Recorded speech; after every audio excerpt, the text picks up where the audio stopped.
Okay, we're happy to have everyone here with us tonight. We have Stephanie Russell here, who is the Economic Development Director from Weber County. And so this is going to be a casual conversation. She's going to present information, and we're just really happy to have her with us. So if you have questions, anything, this is one, this is not one where we sit and listen. This is one we ask. So thank you. Great. Thank you, Mayor. I'm really happy to be here with you folks today. I'm Stephanie Russell. I'm Weber County's Economic Development Director. I also do government relations for the county. And as a really fun side business, I manage the sewer district in the unincorporated West Weber corridor. So I want to give you guys just a tiny bit of background on me so you kind of know where I'm coming from and my philosophy as it relates to economic development and community development. My background starts at city government. I work for cities in the state of Georgia, and my graduate degrees are in historic preservation and public history. I started my career in government working as a Main Street manager, which is a program of the National Trust for Historic Preservation in the state of Georgia. It's kind of a big deal to be a designated Main Street. And then worked my way up to the state level where I worked for the Municipal League and I worked for the state managing a state-run program that was tailored to come into cities and other jurisdictions to teach them how to do what we call bottom-up place-based development. And I've been coming to several of your meetings, and you may have seen me at some of your meetings, just to get a feel for thank you, Malcolm, just to get a feel for your community and what you guys do. As a service of Weber County and Weber County's Economic Development Department, I do consultation for cities. And it's kind of similar to what I was doing on the state level in the state of Georgia with the Municipal League, where I come in and I meet with your stakeholders. We create an environment of open dialogue. We create a stakeholder team. And I'll talk a little bit more about this program in just a second. And we do some mining. We do some narrative mining. We do some mining of vision and what it is that you guys really want to be and who you want to be and what you want to be. And I'll talk a minute about that. So that's one of the services that I offer for economic development. I currently am doing consultation with Huntsville City. I've done consultation with strategic planning with Harrisville. I work really closely with Riverdale and Roy and obviously Ogden. So what we're trying to do in the county is create synergy amongst the cities, but also maintaining your unique identity. It's really important that you have a unique identity as a city and as you're going through your development process and looking at your economics and your potential. Everything that you guys do contributes to the good of the whole of not just the county, but the actual region from a social, a community, and economic development standpoint. So I'm here as a facilitator. That's it. I'm not here to tell you what you should be doing, what you shouldn't be doing. I'm here to provide you with tools, best practices, and to help you mine your narrative for who you want to be when you start doing your development projects. So what I want to do before I kind of go over what this looks like to see if you guys are interested in having me come to your city and do this type of sessioning and facilitation, what I really want to do is go around the room and do introductions. I want to know who you are, and I want to know what your interest is in as it relates to community and economic development in the city, and why you're here tonight. So we know Mayor. I'm Jason McCormick, recently appointed to the Planning Commission, and here to learn more ways that we can progress and address the needs of Hooper as a city as a whole for the benefit of Hooper and the residents as well. I'm Shauna Ray, and I've lived in the city, and I'm here just to offer my services. I've got some time and knowledge when it comes to being, more knowledge just about the county and stuff like that, but it just helping with kind of giving them ideas of what what kind of direction needs to go and how, I'm just kind of here to help, be that extra person to, just help them out. Blake Severing on the Planning Commission. I'm here to learn, I guess, how we can better use the tools available to us to not maintain, but to control and develop the city how we envision it. I mean, we all know development's coming, but it's how we go about it smartly instead of just let anything come in, you know what I mean? So any tools we can learn. I'm Bryce Wilcox and I am on the city council and I'm here because I love meetings. I'm just kidding. No, I want to hear what you. No, I'm just teasing. I'm curious to what you have to say and then hopefully there'll be some useful information for us. I'm Dale Fowers, also on the city council, and I'm here to just learn. Travis Bates, concerned citizen, just here because I like to support our city. Amanda Prince, Planning Commission. I'm just here to listen. Oh, I got you. Mike Mayhew, I'm here to learn and be informed and see what's progress and new stuff. Carrie Mayhew, ditto to everything that everybody just said. Hi, I'm Brian Steckline, and I'm serving on some newly formed committee that the city has, and just here to learn and to see how I can help. Melinda Steckline, I'm just here to learn. Okay, great. So you guys are the stakeholders. That's how we start. So it's really important as you're looking at your stakeholder team that you have a good representation of what I call your demographic. And it's not just your economic demographic. We want to have a good representation on your team for your culture, your history, your economics, your social. You want to involve as many people on your team that you feel would bring that want to participate. For one, we don't like a closed table. We like an open table that really have a stakehold and a level of participation that's going to be valuable to the activities that we're doing. So I'm going to give you an overview of what the program looks like. Once again, this is completely up to you if you want to go through this or not. Tonight's just an introduction, and then you can get with Mayor and let her know if this is something that you would like to do. It is a free service that we offer in the county level. I'm on my third session with Huntsville right now, and it's been incredibly productive for them. And just a little background on them. So they're a very teeny tiny town up in the Ogden Valley. Ogden Valley just incorporated. So they're sitting there going, wow, what are we going to do? Economically, we're in a standstill. Our little downtown, their little downtown's kind of falling apart. And they really want to take a look at what they have and what direction they can go in. And that's really, once again, I'm the facilitator. You guys would drive this train, but I'm here to help guide you down the track.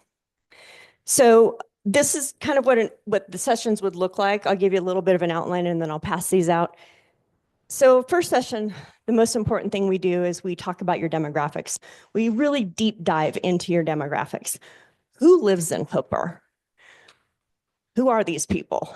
I'm sorry. Yes, you live in Hooper, but I'm like really dive into the demographics. Like what is your demographics? And that would also include looking at your housing stock, looking at your businesses, really looking at the composition of Hooper from a social and an economic standpoint. Does that make sense? Like taking a really good look at where you're at right now, current present day, and then taking a look at your projections for growth. What is your growth projections going to look like and we work with Kempsey Gardner Institute to get that information for you. So it's pretty accurate. It's pretty good information based on census projections and that type of thing. They're very keyed in with the state. Then we do something what I like to call your community asset inventory. So a lot of times communities don't have an idea of what they truly have. And knowing what you have and knowing your demographic gives you what we call a baseline to work off of. And so we'll sit down and we'll really look at your assets. And we're not just talking about your land. We're not just talking about, you know, how many retail stores you have or how many houses you have. What we look at is what are some of your other community assets? What are your nonprofit organizations? What are your religious organizations? What kinds of public utilities and amenities do you have here? That can even include festivals. It can include activities. And we kind of go through this whole little exercise I'll take you through where we outline what your assets are. And what you'll start to see is things just really kind of all pop out.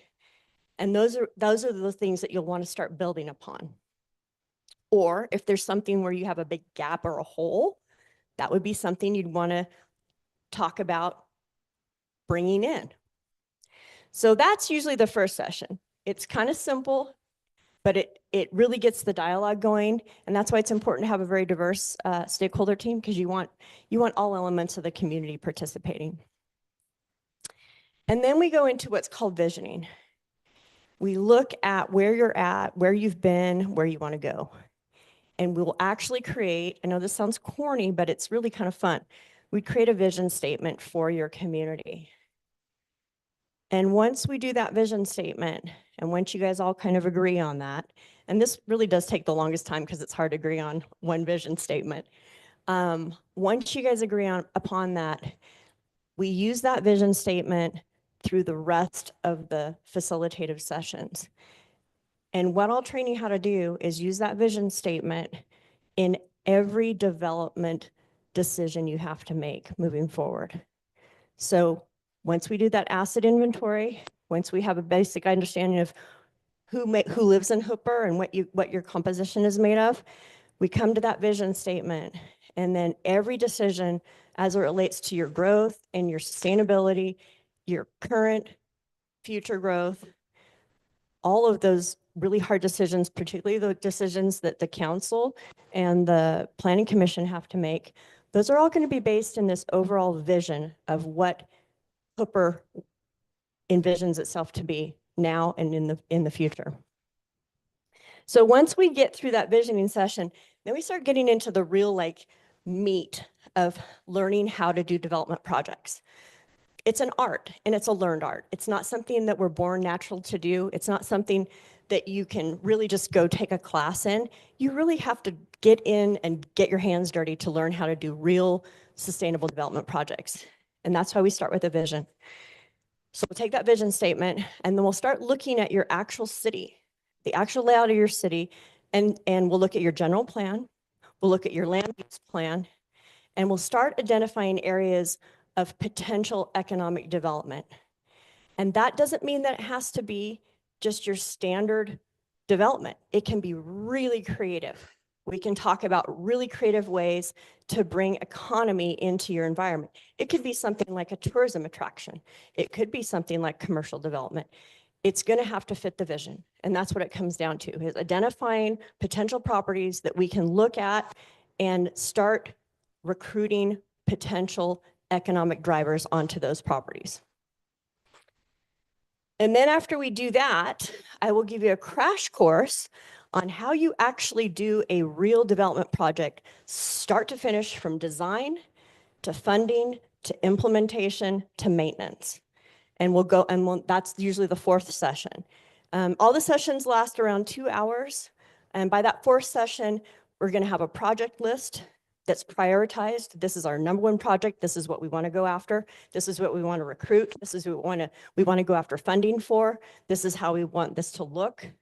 And then I'll teach you that process of going through the design, the funding, and the implementation of an actual economic development project. Once again, I'm here to facilitate and train. I'm not here to tell you what projects you should be doing or even how to rank your projects, because we will go through a ranking process. That's going to be up to the stakeholder team. But that's what you're looking at if you want to do these types of sessions with me. I'm happy to do that. Like I said, I usually do one a month, and they're about 2 hours each.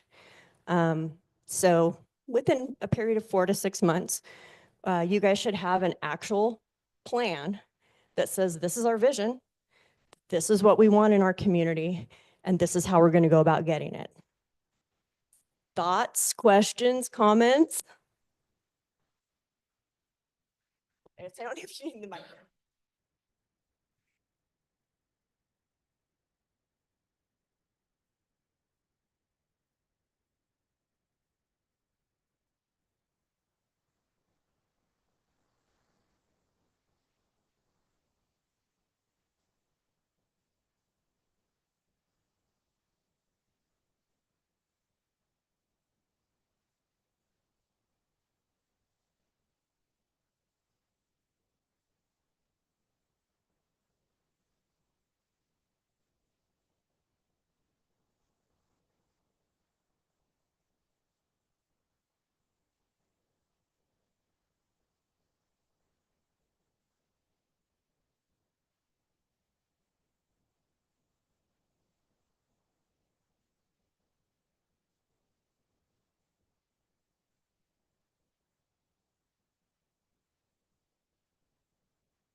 A lot of times you'll do a general plan and they'll sit on the shelf. So what we want to do is get that general plan out, dust it off. And if we need to kind of grow it a little bit bigger or take some or make some changes to it, not that we're changing your general plan. We're just looking at it from more of a strategic aspect of it and more of a visioning aspect of it.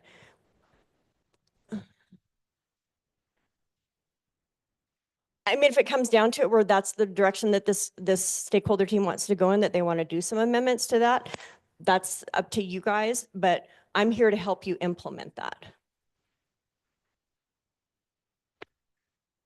Mm-hmm.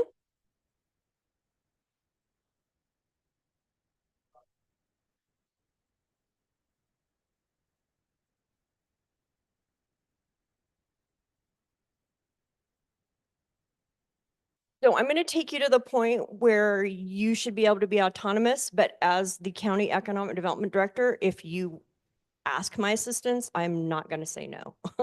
I will always be here to help. But the idea is to train you, how to fish. And that's what I'm doing. I'm going to be training you how some of the best practices. I've been doing economic development for over 20 years, and from tiny cities all the way up to regions and on the state level. So I'm here to just share best practices and kind of direct you on some key economic development principles that will help you get your general plan active and going and get some economy and some economic drivers inside your city, which are really desperately needed. So, but if it comes down to it where you have a very specific plan that you want or a specific type of business that you want, I have a lot of resources and I'm always here to help. Mhm. State economic. And the reason I asked that question is Governor Cox tried to push something through this year that was pretty hot and heavy, where they could go into cities or parcels of land. Oh, it went through. It went through. Yeah. That is concerning to me. It should be concerning to everybody. And I'll keep the politics out of it. I do all the government relations for the county. And we fought very heavily against, are you talking about 249? Yes. Yeah. And 327, yeah. Yeah, I'm not gonna lie, I'm not happy about, none of us are happy about that. No one in state economic development is happy about that. We had a huge text thread going up until 1 o'clock on last Friday night. It was ugly, but it happened and we're gonna work with it and around it. I would say that for the majority of what we're doing in Weber County, they're not gonna be interested. We're gonna just keep moving forward until someone.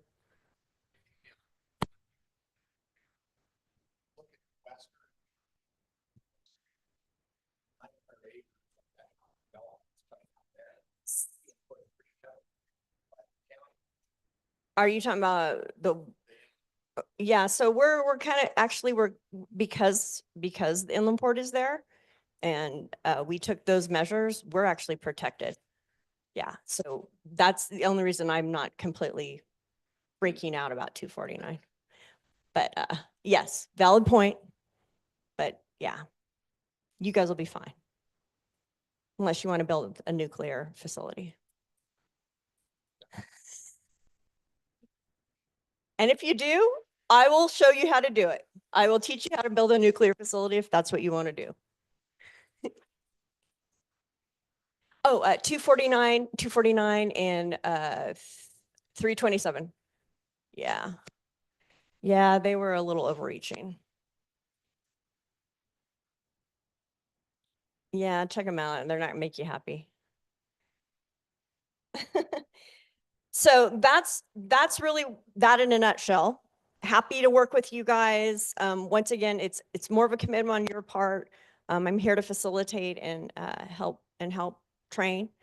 We can even cut it down smaller if you just want to learn how to just do development projects. We can make it that simple. But if you want to deep dive into the vision and into your general plan and figure out how to take that general plan and implement it, happy to help you with that. So. Okay. Well, the one last thing I wanted to present to you are the two tools that we use on the county level as it relates to development finance, and wanted to go through a quick presentation and jump in and ask me questions. Feel free to interrupt as I go. These are complicated. They're not easy to understand. I mean, we still, every time we do one of these, we still, have to sit around the table and go through the state statute because they're a little bit complicated, but they can be really beneficial. So, no, I'm just doing it wrong. It's working. It's just me. I'm left-handed. I do everything backwards. So let's talk a little bit public infrastructure districts. County uses this tool a lot. And it's got some really good pros, and I'll talk a little bit about the cons. I will always be open and honest with you. I will never sugarcoat anything. So public infrastructure districts are governed by state statute, and I can send this to you guys too. You have this presentation. So they're basically an opportunity for a county or a city to partner with a developer or a development project that needs significant infrastructure. And I'll give you an example of one that we're doing right now. Once again, they're governed by state statute, so it all comes down from the state level. They're financing tools. That's all they are. They sound scary because you actually created a local district, but it's not in perpetuity like a normal local district or like a special service district. They have a termination date. The one cool thing about PIDs is that they require 100% participation of the proposed district property owners, and I'll explain why in just a second. And they really are local districts. Here's what's great about PIDs. The city or the county that creates them is never on the hook for the bonds. Their taxpayers are not on the hook for the bonds. The cities and counties are not on the hook for the bonds. It is literally the public infrastructure district. And that's why it requires 100% participation. So what'll happen is you'll have a project come to you and they'll want to do a PID, and it's only on the parcels that are going to be in the project area. It's similar to a CRA in that regard, but it's totally different than a CRA. So once everyone agrees that they're going to get created, the city or the county can create these districts. Well, maybe not, Malcolm. All right, I'll just next slide. You can next slide me. Oh, I'm back. Okay. Oh, but here's what they're really great for. They're used to improve public amenities. So say you've got a project going and it ran out of financing. Parks, public transportation and community centers, trails, sewer, water infrastructure, and they're just used to finance the projects. Once it's financed, once the bonds are paid off, we're done, and they go away. And you can use them for all kinds of stuff, even outside. You can actually use them outside the parcels that are being that are being utilized. So, and I'll give you an example of how we're doing that in our West Beaver corridor. But they're really set up to target infrastructure. So say you have a really cool project that wants to come in. And the developer's like, I'd love to come in, but I don't have a sewer connection. And this is what we have going on in our West Beaver corridor. So we had a developer come in, they got 350 acres, and we put them in a PID.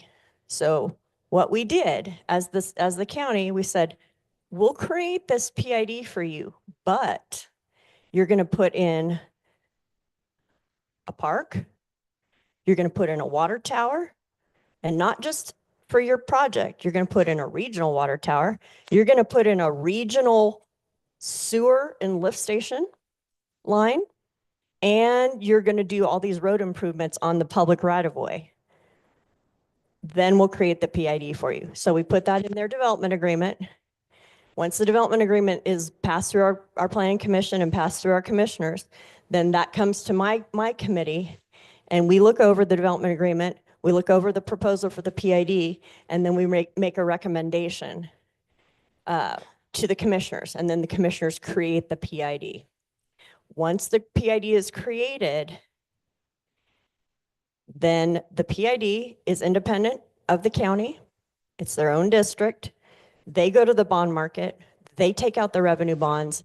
They literally tax themselves an extra millage rate onto their property to pay off those bonds. Does that make sense?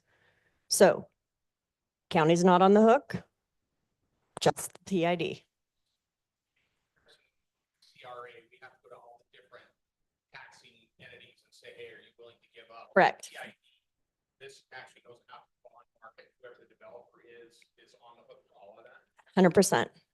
And the property owners that are in the PID. That's why they have that additional, so what's unique about PIDs is that each city or county can create their own policy. So you look at the state statute, you can create your own policy. Like in our county, if the state allows you to take out 15 mills on your property, that's insane in my opinion. Our county says 5. That's your max. You can't go higher than 5. You can't tax yourself higher than 5. And you got to realize they're taxing themselves to pay for this public infrastructure. So and you're like, why would anyone do that? Like, that doesn't make sense. Well, it does, because they go to the bond market and they get tax exempt bonds, and they're able to get that money up front. Sometimes in the instance of this particular one we have in the West Beaver corridor with the sewer line, we'll be doing a pioneering agreement with them. So that will go back to help pay off the bonds too. So as other businesses connect, that pioneering agreement will kick in and will help pay those bonds off, because it's really large public infrastructure, and they're having to go to the bond market for millions and millions of dollars. So this is a really safe incentive to do with your developers if you are in need of massive infrastructure for development to come in.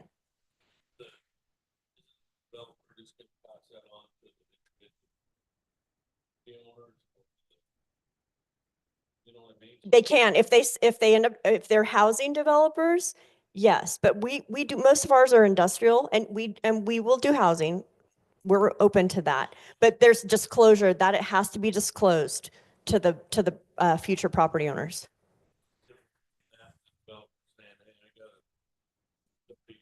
Subdivision, and he just passes on the cost anyway. If I'm gonna buy a lot. Because you won't, because as a developer, you wouldn't be able to get the tax exempt bonding.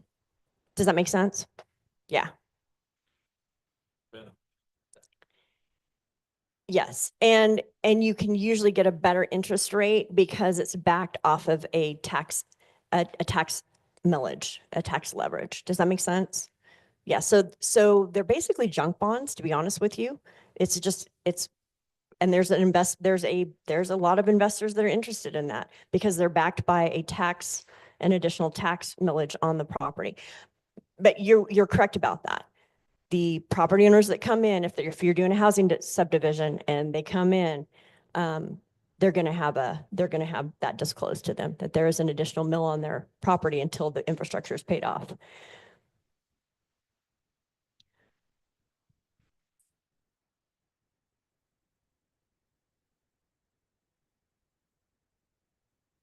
Oh, great question. That's a great question. Yep. Yes, absolutely. No, great question. I was going to go there and thank you for bringing that up. So in your governing document, which has to be created, I think that's like one of the next slides, when you're doing these PIDs. Oh,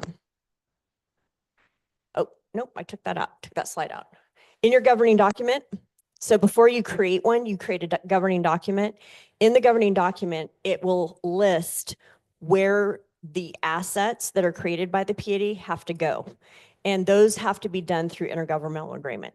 So the county requires some type of documentation that the PID goes to the sewer district, goes to the county and says, okay, we're going to build this because they can't own it. They can only pay for it and build it. And so they'll have to say, well, in the case of like this PID out in the West Weber corridor, that sewer is going to go to the LMSA district that I manage. The roads will go to the county. The water tower will go to the water district. The park that they're donating will go to the park. So yes, they have to put all of those agreements in place and before they can go to the bond market.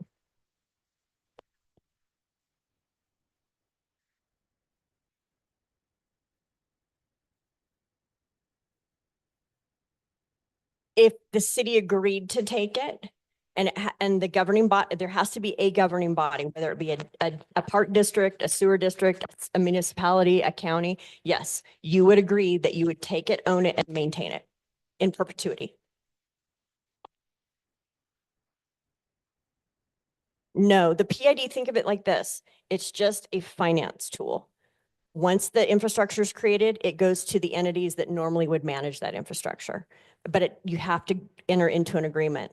Like I said, these are a little bit complicated. They're kind of weird to wrap your head around. But yeah, think of it like this. So say I was a developer and I went and I created a PID with Hooper City.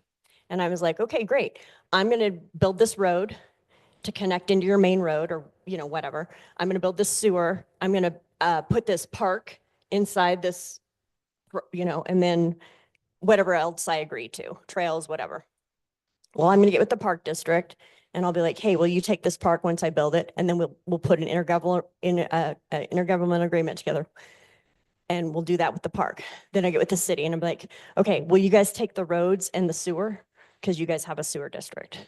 And then I would get with whoever else, you know, but once that's done, then they can go to the bond market. They cannot go to the bond market until they have those intergovernmental agreements put in place saying who is going to own and operate that.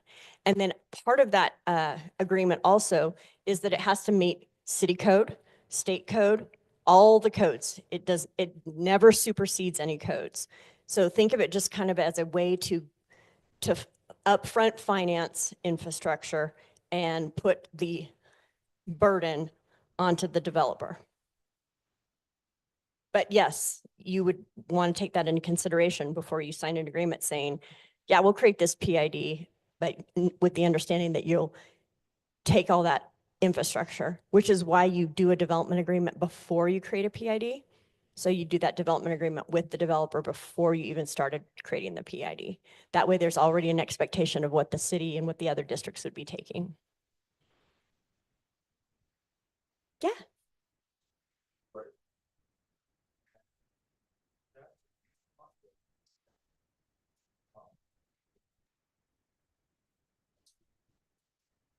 Correct. And that's why you have to have 100% sign off to create one of these. It's a petition. That's exactly what it is. Yeah. But usually in the case of, like, we do these for industrial development. So you're going to have one or two people that has to sign this. With the housing projects, we haven't done a housing project yet. And once again, I'm very candid about these things. I'm not a fan of using these for housing projects because you'll have the developer come, they own the property. And as they're developing that property out, what are they doing with it? Subdividing it and selling it. It falls onto, so you'll have a whole subdivision of people paying an extra 5 mils on their property. And across the street, those people aren't paying anything, but yet they're using the water, the sewer, the streets, the parks. So that's where they get controversial, is with housing. but they're really great tools for commercial and industrial development because those tend to stay with the developer, tends to keep those. Mhm.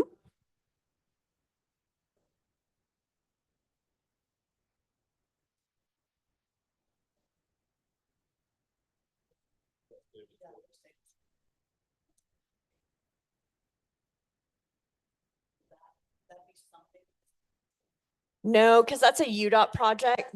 Yeah. I would say no, that would be a UDOT project. What you would use this for, and you wouldn't use it necessarily for, If sewer that was coming in, if we wanted to, connect. Yes. let's say, put a commercial area above the exit. Yep. if we need infrastructure.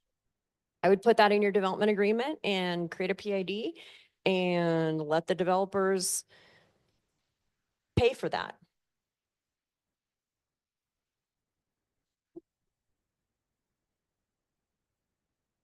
In the PID?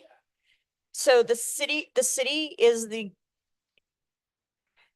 yeah, the city creates it. And then they put their governing document in place, they put their development agreement in place, and then they create it. Then they step back. And the people that have to manage it and build the infrastructure are the PID board members. They generally are the people that own the property. That tends to be who's on the board. And like with Weber County, we appoint board members to that, but they have to be property. They have to be part of the property ownership.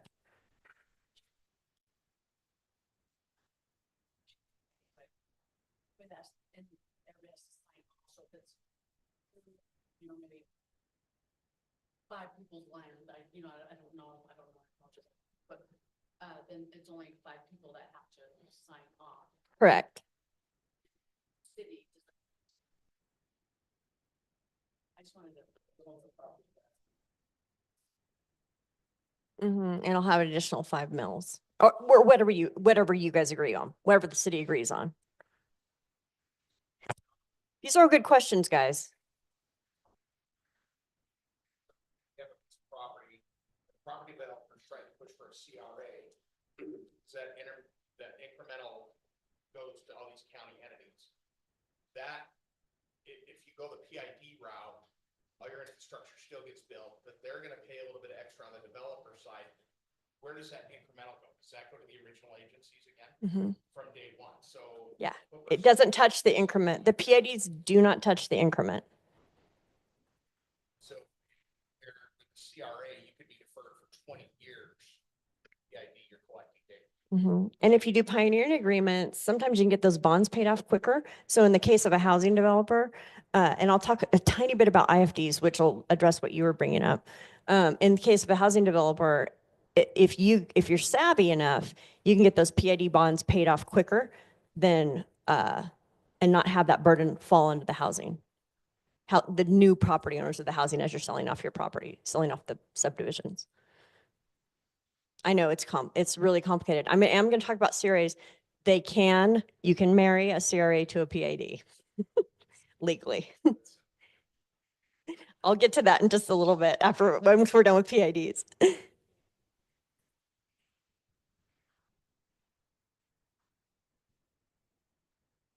I would say I think there's 2 negatives. One is what he brought up with the housing, and it does add an additional millage rate onto an existing subdivision, and they are literally paying for infrastructure that everyone in the city gets to use.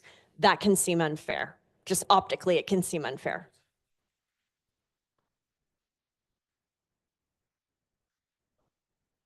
Oh no, that's a whole different thing what they did. We're not going to talk about that. That was not a PID. That, and if for some crazy reason the PID was not able to pay off their bonds, say the whole thing like crashed and burned, nobody's on the hook. It just looks ugly, like you have a half of development done. Does that make sense? So the only risk the city takes is optically. And that's something you got to weigh out, but you can control a lot of that through your governing document and through your development agreement. So These are here to, this is what I say about incentives. Whenever you're dealing with developers and whenever you're dealing with really large scale development projects, if a developer is coming to you and they're coming out of the gate asking for incentive money, that's a red flag. Incentives make a good project better. Does that make sense? They don't make, a lot of times you'll hear this word but for. Well, you know what? I tell cities all the time that I work with, you're never desperate. So if someone's coming out of the gate saying, if you guys don't give us an incentive, we can't do this project. Okay. Then we'll wait till somebody can't. But incentives are a good partnership between a city and a developer, and they make a good project, a really good project that's going to be beneficial. They're going to make that project better. Yeah, especially when you're dealing with infrastructure issues, which you guys have infrastructure issues. So this is a good mechanism to consider as you're getting projects pitched to you, and to say, and to look at the numbers and to look at, and that's why we always talk about when we get into actually talking about how you do a development project from vision to maintenance. I'll go over all the different talking points and the processes that you would go through to make sure that you're what we call do your due diligence, so that when you get to this negotiation phase, it's a no-brainer. You'll know right up front whether or not you should be getting in bed with a developer. So any more questions about PADs? I know they're complicated and I gave you like the super quick and dirty on these, but they are really great mechanisms for the right project. And they open up opportunities for other developers to come in and connect into that new infrastructure. Yes. Mountain wants to do something across the street, I can basically sell him part of my PID. You can't sell them part of your PID, but I want to say pioneer agreement. Think of it in terms of impact fees. So say that you create a sewer line and you guys have your own sewer district in the city. So that sewer district would assume that line. Well, as other projects are coming in and connect into that line, you would have an impact fee that the district would charge, and they would give some of that back to the PID to help pay the bonds off. Yeah. So it's a good partnership. It's a good way to partnership and to get needed infrastructure paid for upfront, and then you kind of deal with it on the back end, paying it off. Now I'm going to talk really quickly about IFDs, which are not on my presentation, but they are a reality and they were passed in the legislature last session. IFDs are what we call the stepbrother of PIDs, infrastructure finance districts. They're really strange. So the legislature passed these last year, don't know why, but we're seeing them pop up in the county all the time.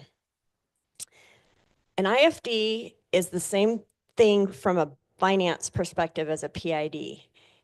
The developer can go to the bond market and get tax exempt bonding for their project for infrastructure. They do not go through the city or the county to do that. They do not set up a governing document. They just do it. They create them. They could even create one and you wouldn't even know, because they create them at the county level. We don't know, except for the fact that we've told our clerk if they come in and create one, we want to know. So it's a strange thing. They have one caveat that's a little bit different than this as it relates to the bond. The bonds have to be paid off before you get certificates of occupancy. Does that make sense? So that addresses that issue, so that bond financing is not passed on to the homeowner if it's a housing project. So that's one benefit of them. But the other benefit of them is that I would say it's not a benefit. The other aspect is that they don't require the governing municipal body to participate in them. And I have a little bit of heartburn about that sometimes. They do have to follow city and county code. They have to follow the entitlement process. So that's good. But it's a way for the developers to go and just get a bunch of tax exempt bonds, pay for their development project infrastructure, pay that off before they start selling their houses. So it is a tax loophole. Well, of course. Of course. Anyway, so that one went through. You do need to be aware of it. What was that? Oh God, that was last year. I can't remember. I'm sorry. I just can't remember. I'd have to really think about it. But if you Google infrastructure finance district, it'll pop up. But we're seeing a lot more of those. We've got 3 in the county right now. And there's a couple in some of the cities that have popped up this past year. Okay, you may not even know. Yes, they're required to go through the planning commission. They're required to go through the entitlement process and adhere to city and county codes. Yes. And any standards, state standards or EPA or whatever. So they are governed by that, but you don't have a say in whether or not they're created. They can go create their own district.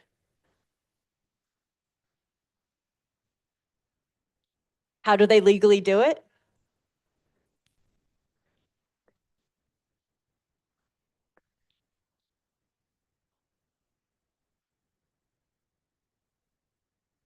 You have the only say you have over it is your development code. So they can't work outside development code, and then you don't have to give them certificates of occupancy till they can prove that they paid their bonds off. Other than that, it's just a way for them to go to the bond market and get tax exempt bonds.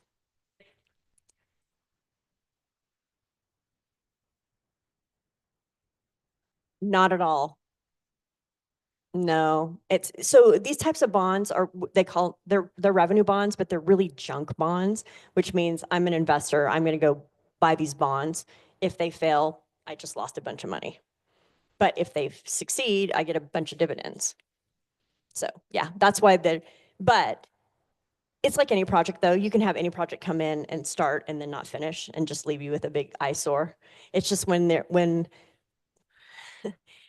but in those cases, you can be like, well, that was the developer's fault. But in the PID case, it's kind of like, well, they had public infrastructure involved in it also. It's kind of our fault too.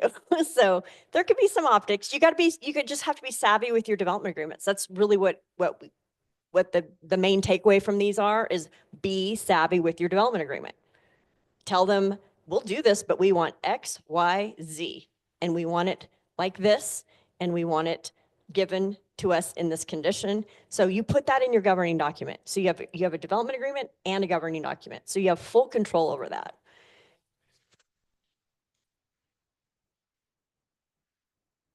Yep.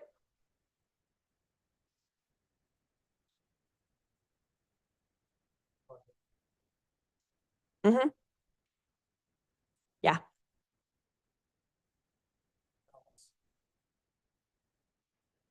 Yeah, and you guys, and I'm sure, Mayor, you guys know what it's like to go through a general obligation bond election, right?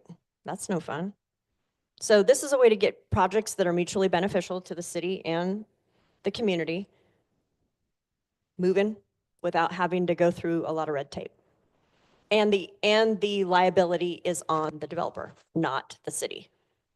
And that's why I love these. I love PIDs. We use PIDs all the time. But once again, it took us a year to get really savvy on putting these development agreements together and putting the governing documents together.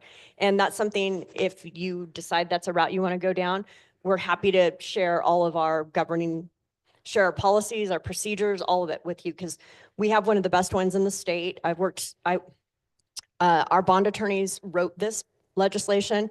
We work with them. They're our general counsel. Actually, I just was working with Senator Stevenson, and we did a little bit of tweaking to the PID legislation this past session to give it a little more strength as it relates to the cities and the counties. So it's still being refined, and it's a new incentive, but there's ways to control it, and that's the most important thing you guys need to know, is that you can have full control, other than the interest rates and how much they go to the bond market for. That's up to them. Okay, want to move on to series? Okay. Series you guys are somewhat familiar with because you've had a couple presentations on those. Tax increment finance has been around forever and ever and ever. And it's used totally differently in every state that I've lived in or worked in. In the state of Georgia, they have a lot more restrictions than they do in the state of Utah. The state of Utah is pretty loose about this incentive. One of the things the county did back in January, we worked on this for over a year. We tightened up our policy. So we took the state statute and we said, all right, that's fine and dandy, but guess what we're going to do? We're going to tighten it up. So we tightened our policy. We're very conservative with how we do it because in the past, the county was not. And to the tune of about $550 million. Yeah. They can be abused. So let's talk about how they can be used effectively. So once again, governed by state statute, but you still have some local control. It's another public finance method tool. And what it does is it redirects that future property tax. So you guys will always get your base tax, which is unfortunately very small to begin with, but you'll always get your base tax. Where we start the negotiation is on that increment. So if you have a project that comes, so you won't be able to do tax increment finance if you don't have a project. That's just, it just doesn't exist. So you have a project come in, the city will keep its base tax line forever and ever and ever. It's never touched. It's the increment. So as the project is going in, it's the property value is going up and the personal property value is going up on that project. That's the increment. So what we do is we come in and we do this negotiation where we redirect future property tax revenues back into the project area. So we create a project area, and that is a process, and that goes through the Community Reinvestment Agency. So it creates a project area to utilize property tax increment financing. CRAs can also do a lot of other stuff. We're just talking about property tax increment tonight. But if Hooper created a CRA, a Community Reinvestment Agency, not a project area, just the agency, they have a lot of state granted powers. The CRA has the ability to buy and sell properties. These are just a tiny sliver of what you guys could do. You could buy and sell properties. So as a city, you have to go through a lot of statutory hoops to buy and sell property. As a CRA, you do not. You can hire a director. You can take grant funding.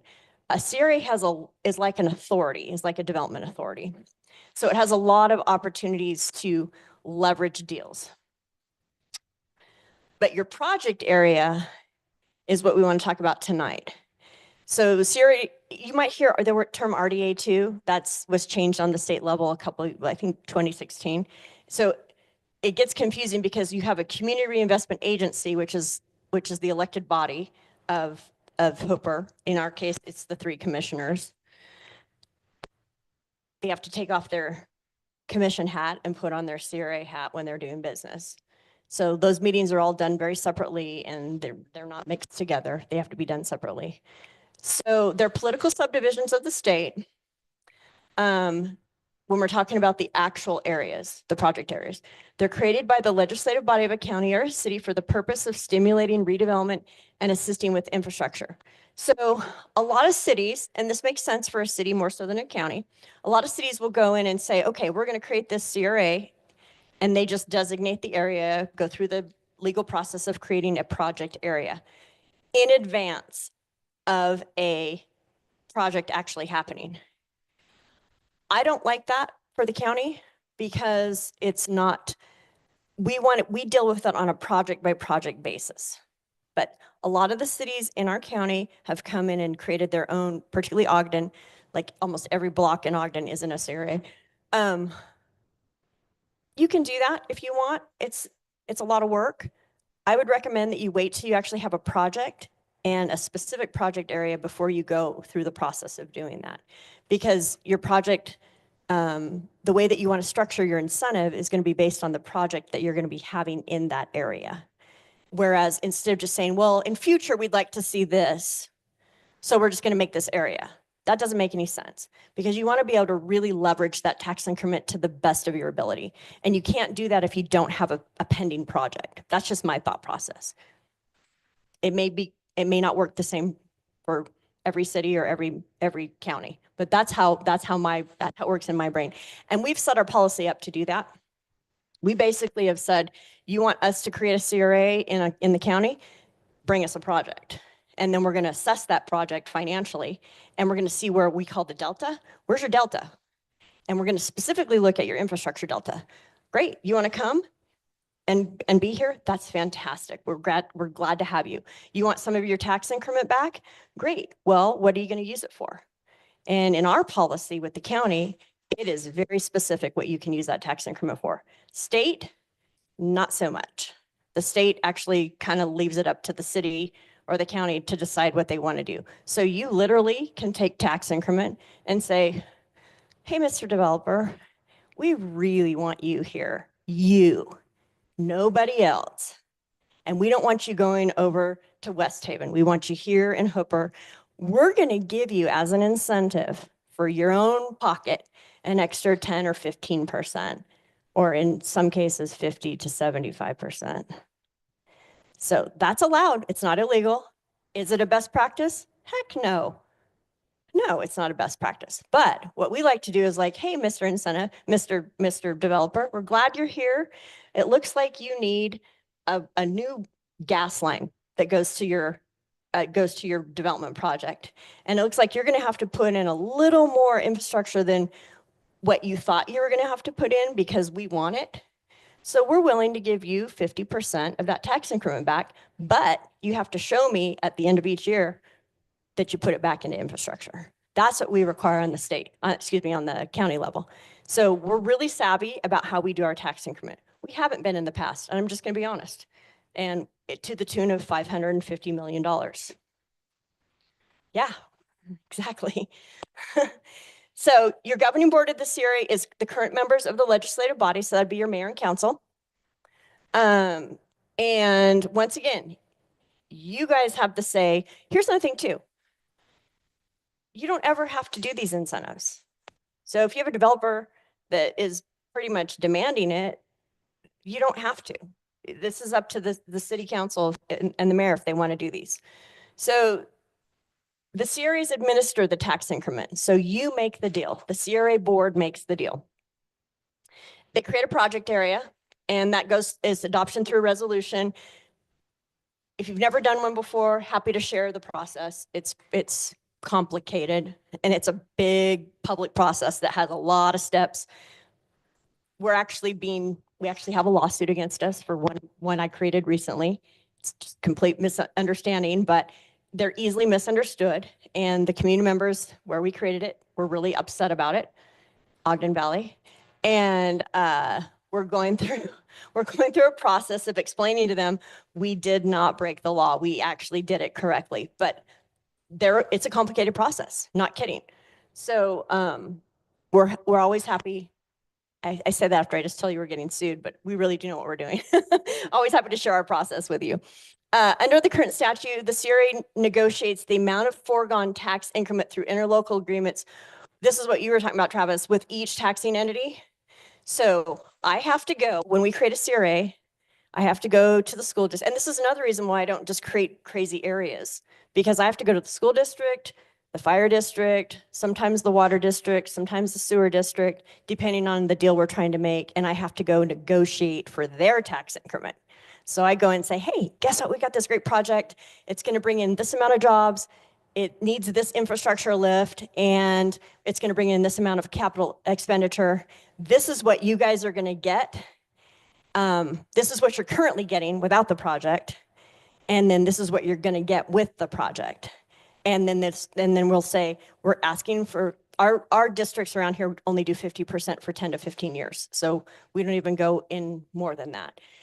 And so I'll ask for that, and we have to go through their board processes. It's a long, drawn out process. So you got to be really serious if you're going to be doing these, because they're very complicated and they're laborious.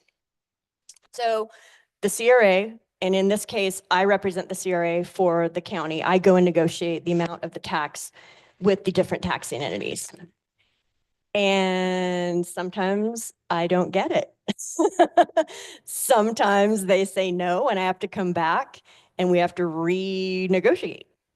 And I have been turned down Taxing entities involved could include the county, the school district, and the fire district. So in the case of a city creating a CRA, you have to get the county because we manage your property tax. You have to get the county just to participate. And we're not going to participate if you don't have the city, if you don't have the school district, because they get the majority of the taxes in the county. So that's one of our requirements. So if you guys wanted to create a CRA, you would have to go to the school district first and say, and then the school district's going to ask you what? Have you talked to the county yet? So what I tend to do with cities is if you're going to create a CRA, come let me know. We'll put you through our process and we'll take you to the point where I will go with you to the school district and say, the county is supporting this. We haven't voted on it yet because our CRA won't vote on it till the school district votes on it. I know this whole thing gets really crazy, but I just want to give you a heads up. They're laborious, they take time, but they're great. And they're a great tool. This is the uses of the TIF with a state statute. 87% of that increment goes to your redevelopment area. 10% has to go to housing, affordable housing. That's a state mandate. And then 3% goes to administration. That's a county that goes to the county because we administer your CRA.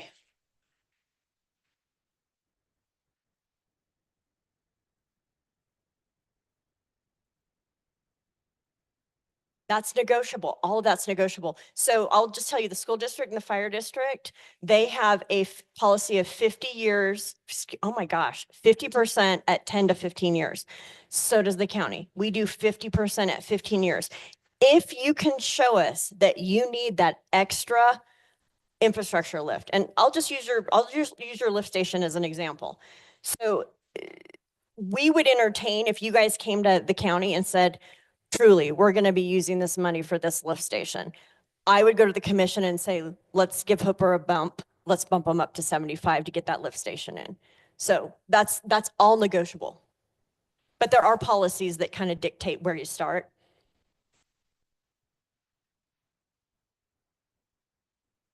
And this is just kind of a visual. So you've got your baseline, you always have that.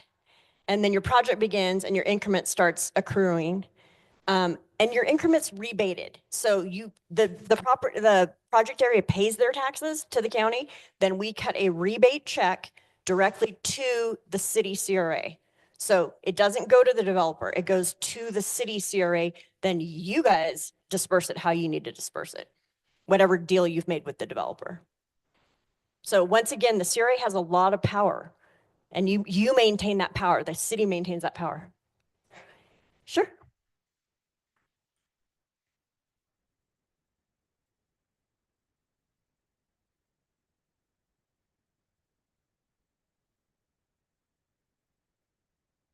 So this is why, okay, so let me also throw this in. You can marry a CRA and a PID. So they would go to the bond market. The developer would to pay for the infrastructure out of those bond funds. There's that additional millage rate that's on the property to pay off that bond. You can also say, we'll give you some CRA money, some tax increment finance, but you're going to have to use that to pay off your bond too. So tax increment finance can be used to pay off PID bonds. Nowhere, unless you put that in your development agreement, should the city be funding anything.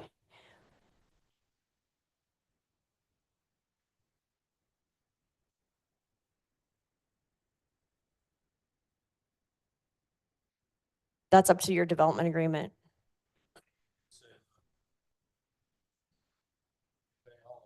Once it's in and we start gaining tax value. You could pioneer that back. Yeah, you can pioneer it. Or if you guys set up this is why the PIDs, because the PID is a board and it's a district. And if you're going to dedicate tax increment to that, I want to make sure it's going to the PID bond, not the developer's pocket. Does that make sense? Yeah. So, but if you don't have a PID and you're just doing CRA, that could be, unless you have something in your CRA agreement, which you can create, or your CRA policy, which you can also create a CRA policy. our policy says, so I'll use Ogden City as an example. We just did an amendment with them. And we said, yeah, we're going to give you we're going to bump up the money where we said we were going to give you for the airport. At the end of the year, you're going to have to show us where you took our tax dollars that we're giving you and you paid for infrastructure. Like they have to physically show us a receipt. So you can put that in your agreement. So you'll do an interlocal agreement with each of the districts. So, and I'll tell you this, if we came in and participated in a CRA with you, that's going to be in your interlocal agreement with us. I'm going to say, great, Hooper, we're happy to give you, you know, this percentage, which is equal to like 4 million or whatever. But at the end of each year, you're going to have to show me that that's what you used it for infrastructure. So it's kind of, there's an accountability piece, if that makes sense. Does that answer your question? Okay.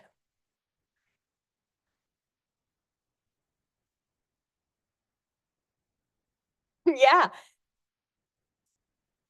Yeah. Then they still only, correct. Then yeah, the developer is going to be on the hook for that because it's their project ultimately. And depending on what you put in your development agreement that they have to put in as it relates to infrastructure, that's where your development agreement is so important. Like from a planning and zoning and city planning perspective, your development agreement is your governing document over every project. And we'll talk about that when we start going through, this is how you do a project correctly.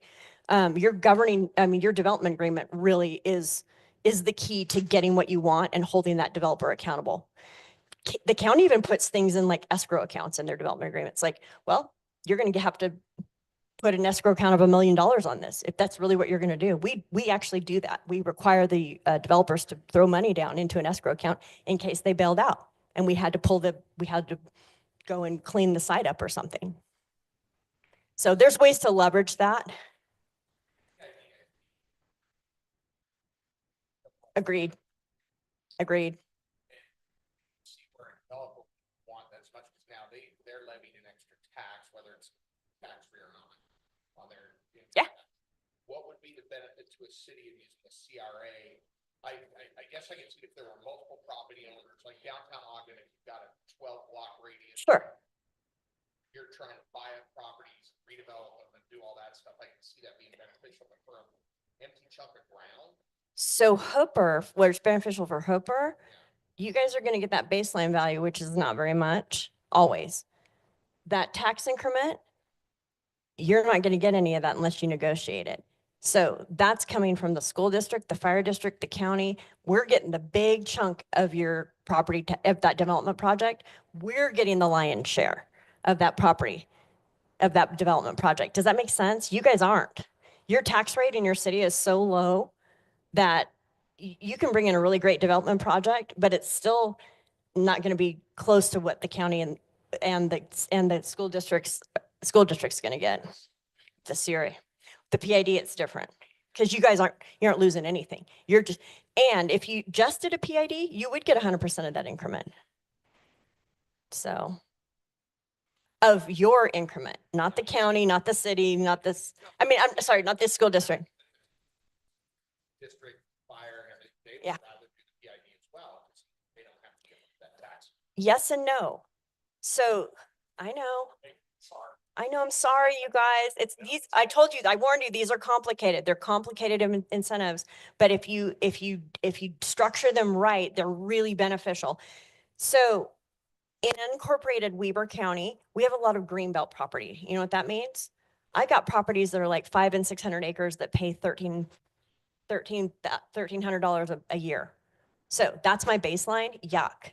I'm bringing in a data center right now. That's a $4 billion project on a greenbelt property out in the West Weber corridor off of 12th Street. Wrap your head around that tax increment. And you think I'm okay with giving away a portion of that? Of course I am. We're giving away 75% of that to go into the infrastructure in that area because it's crazy money. So that's why we do these deals. So the school district, guess what? Do they have housing going on in there? No. So they're just can either have their little $1,300 or they can have their $42 million. So they usually say yes to me. And I usually come in at a 50% with them, which is their policy. So it's a numbers game, but it's a way for you guys to say, okay, we need this. This is what we need. And then you find a developer that's willing to come to the table and negotiate with you. And if you get the development project that you want and you get the infrastructure that you want, it's a win-win for everybody.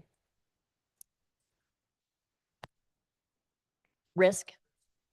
Absolutely. Agreed. Agreed. But there are instances where you definitely want to use both. There are instances when you definitely want to use both. Should we leave it at that tonight? I said it was going to be an hour and I'm way over. Sorry.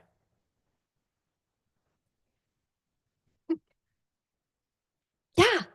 Yeah, I'll shoot over to Sherry. Yeah, no, I'll shoot over to Sherry. Yeah. Or actually, Malcolm, just snag it. It's on the, okay, Malcolm's got it. Okay.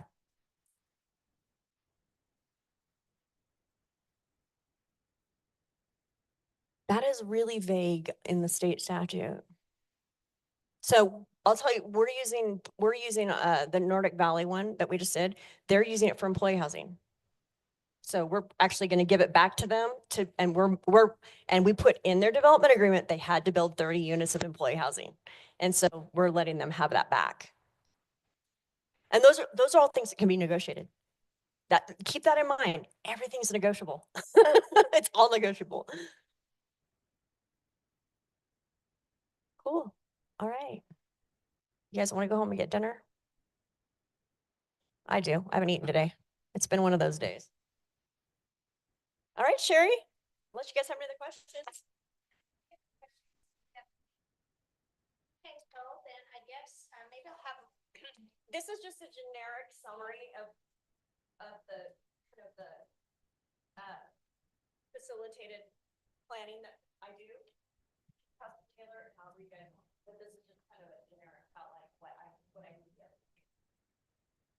And then I guess I can have Morgan reach out to you and see if you're interested in having Stephanie come back. I think it would be very valuable to us as a city. It's a free service that the county provides.